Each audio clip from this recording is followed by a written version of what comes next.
saya nonton di YouTube, Pak, Tuan Rizik Syihab ceramah di ziarah kubur Banten di Makom Waliullah Maulana Hasanuddin Banten.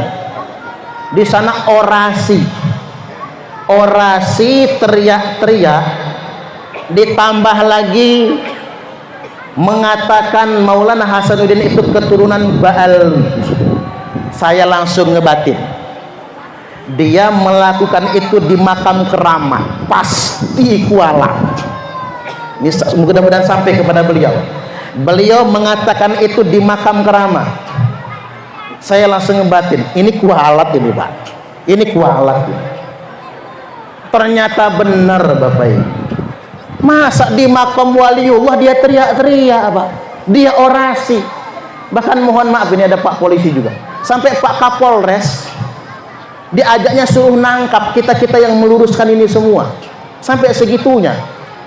Saya sampaikan kepada teman-teman, sudah, kata saya, nggak usah ribut, ini negara hukum, kita nggak boleh tempur yang nggak benar itu, pokoknya yakin saja, karena dia sudah orasi di sana, pasti kualat. Benar, Bapak Ibu, langsung Allah tunjukkan kualatnya. Apa diantaranya? Dia ngomong Sunan Gresik punya anak Sunan Ampel. Ikan stres, Pak. Dapat ilmu dari mana dia? Sunan Gresik punya anak Sunan Ampel.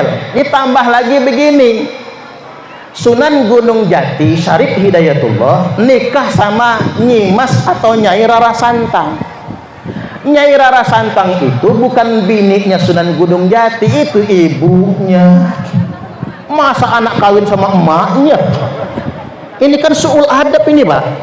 Ini sudah suul adab ini. Allah langsung tampakkan kualatnya. Nggak usah nunggu lama, gara-gara dia orasi di Kesultanan Banten di Makom Maulana Hasanuddin, langsung Allah tunjukkan kualatnya. Sudah sedemikian rupa. Coba kita, dan dia mengklaim Sunan Gunung Jati, Maulana Hasanuddin, Sunan Gunung Jati itu keturunan Ba'alwi dari Yaman. Coba jenengan, walaupun kita ini sekolah nggak tinggi-tinggi amat, Pak, ya, kita belum pernah ngedengar kalau Wali Songo itu dari Yaman, gitu apa nggih? Nggak ada sejarahnya Wali Songo dari Yaman, nggak ada sejarahnya Wali Songo dari Ba'alwi. Kok dikatakan Maulana Hasanuddin putranya Sunan Gunung Jati itu dari Yaman? Begini, Bapak Ibu, Nyai Rara Santang ketika masuk Islam diperintahkan oleh gurunya untuk berangkat haji ke Mekah Al-Mukarramah bersama kakaknya Pangeran Cakrabuana. Pangeran Cakrabuana dan Nyimas Rara Santang itu putra Prabu Siliwangi. Karena sudah masuk Islam diperintah untuk ke Mekah naik haji. Mukim di Mekah, kan orang dulu bukan cuma naik haji, langsung mesantren di sana, langsung belajar di Mekah. Belajar di Mekah, lalu menikah dengan Syarif Abdullah Al-Hashimi. Ini suaminya Nyimas Rara Santang. Nah, Syarif Abdullah Al-Hashimi kemudian diangkat menjadi Sultan Mesir. Dia memimpin Mesir dan Palestina, lalu diberi gelar Sultan Maulana Mahmud Al-Hashimi. Nyai Rara Santang kemudian dikasih gelar Syarifah Mudaib. Jadi Nyai Rara Santang berubah namanya Syarifah Mudaib, lalu menetap di Mesir, lalu punya anak, nama anaknya Syarif Hidayatullah. Jadi bapaknya Sunan Gunung Jati itu Syarif Abdullah Al-Hashimi, Sultan Mesir. Siapa itu? Itu putune Kanjeng Nabi. Jadi yang benar-benar anak putu Kanjeng Nabi itu Wali Songo, Bapak Ibu, bukan Ba'alwi. Maka kemudian Syarif Abdullah atau Sultan Maulana Mahmud Al-Hashimi memerintahkan Syarif Hidayatullah pulang ke Indonesia. Kalau bahasa kita begini, nah, pulang ke kampung emakmu sana, ke Indonesia. Kamu mendakwahkan Islam di sana. Maka beliau mampir ke Gujarat, mampir ke Aceh, berguru dengan bapaknya Sunan Gresik, lalu kemudian sampai akhirnya ke tanah Cirebon. Syarif Hidayatullah mendirikan kerajaan Cirebon. Kemudian Bapak Ibu, singkat cerita, beliau punya anak Anak laki-laki tertua beliau namanya Maulana Hasanuddin, yang terkenal dengan istilah Pangeran Sabo King istilahnya itu ya Pak. Kemudian setelah menjadi sultan, Sunan Gunung Jati menyerang kerajaan Sunda, merebut Banten, maka didirikanlah kerajaan Banten dengan raja pertama Maulana Hasanuddin, Sultan Maulana Hasanuddin.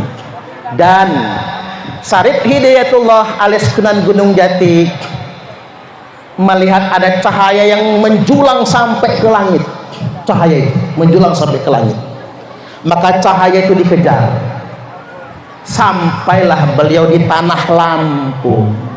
Sampai di tanah Lampung, lalu ke kerajaan Pugung yang ada di Pugung Raharjo, Lampung Timur, Keratuan Pugung, dan menikahi putra dari keratuan, putri dari Keratuan Pugung.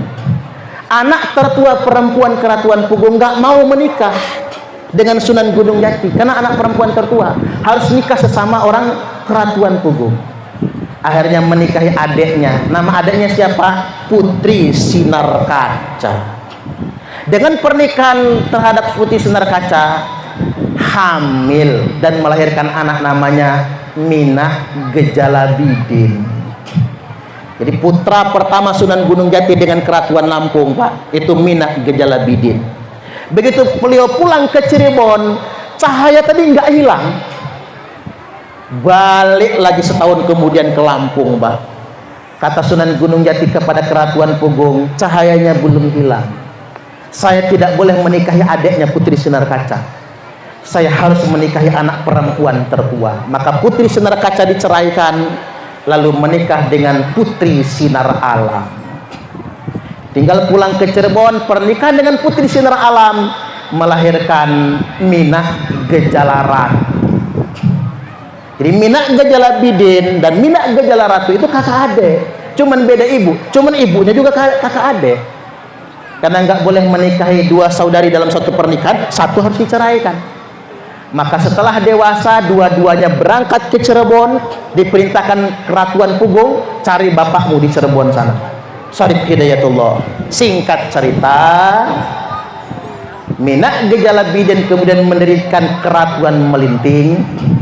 Minah Gejalaratu diubah namanya menjadi Raden Muhammad Aji Saka. Raden Muhammad Aji Saka cuman dikasih bibit-bibit lada, kopi. Makanya Lampung tanah lado, Pak. Makanya orang Suwo harus nanam kopi, nanam lado. Karena itu kodrat buat tanah Lampung itu, kodrat buat tanah Lampung. Kopi, lada nggak boleh ditinggalkan. Panjenengan boleh nanam yang lain juga, tapi dua itu jangan ditinggalkan. Jadi padi, lada, kopi, itu wasiat dari Syarif Hidayatullah Sunan Gunung Jati. Maka beliau menetaplah di Lampung Selatan, mendirikan Keratuan Darah Putih. Nah, Ratu Darah Putih inilah, ratu itu bukan perempuan Pak, perlaki-laki. Karena untuk adat Lampung dari Saibatin itu kan mesti ratu nyebutnya, tidak boleh raja. Maka kemudian beliau punya cicit, nama cicitnya Raden Intan Kesumaratu I alias Raden Intan I. Cicit-cicitnya inilah yang perang melawan VOC, perang melawan Belanda. Raden Intan I punya putra namanya Raden Imba Kesumaratu II, dan punya adik Dalom Kesumaratu.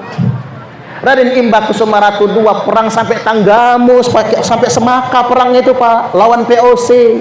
Panglima tempurnya dari Banten. Makanya Lampung sama Banten pasti temenan, nggak bisa enggak, pasti temenan. Karena ngapa? Kakaknya Raden Muhammad Aji Saka, Maulana Hasanuddin, ngirim orang-orang sakti dari Banten Pak, untuk membantu Raden Muhammad Aji Saka, untuk membantu Raden Intan perang di Lampung ini.